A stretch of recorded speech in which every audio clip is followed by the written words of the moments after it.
Well, Joy Reid is out, and she's not going quietly into that good night.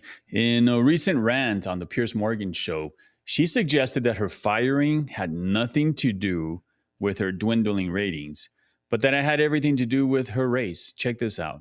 Now, look, you're perfectly entitled to be proud of your show. Many people enjoyed your show for many years. A lot of people at NBC were briefing that the reason was declining ratings post the election, a 47% decrease in your election, in ratings from pre-election. But you told Mark Lamont Hill on his show this. After I said on my show that the reason Americans could relate to Ukrainians in a way that they didn't relate to Palestinians, that Ukrainians are white. And so watching white people get their schools bombed was, hit different.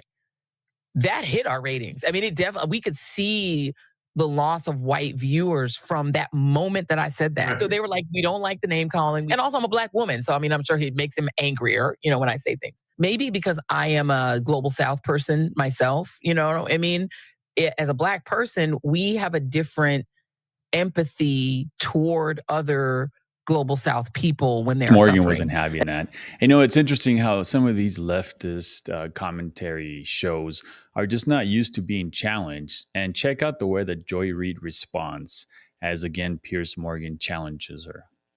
Now, Joy, look, let's be honest. I don't think you were fired after all those years because of your skin color or because you're a Black woman. I think you were fired because your show just got increasingly unpopular. It happens all the time in TV. That's why you got let go. Why play the race card?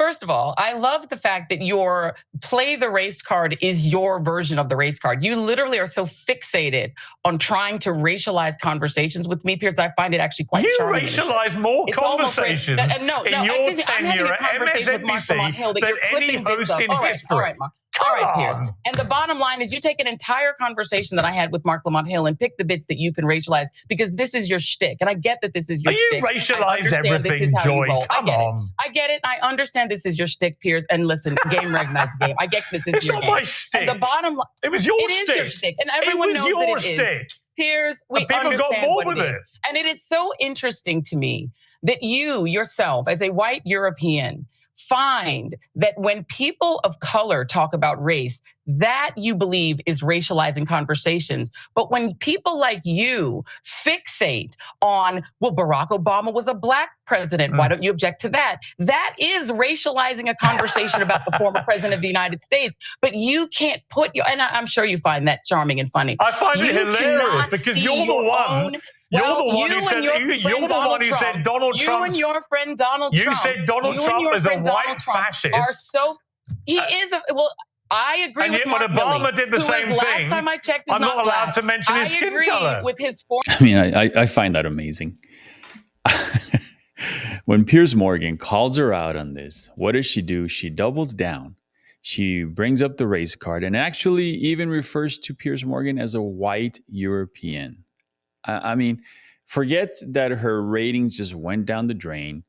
Forget that her show sucked. And forget that the executives who are in it for money, not for anything else, decided that this just wasn't profitable for them anymore. Forget all that. This is, to her, just a racial injustice in America, of all countries. Anyways, is it really about injustice, or do you think it's just about performance? You decide. Let me know in the comments. And again, I thank you for watching.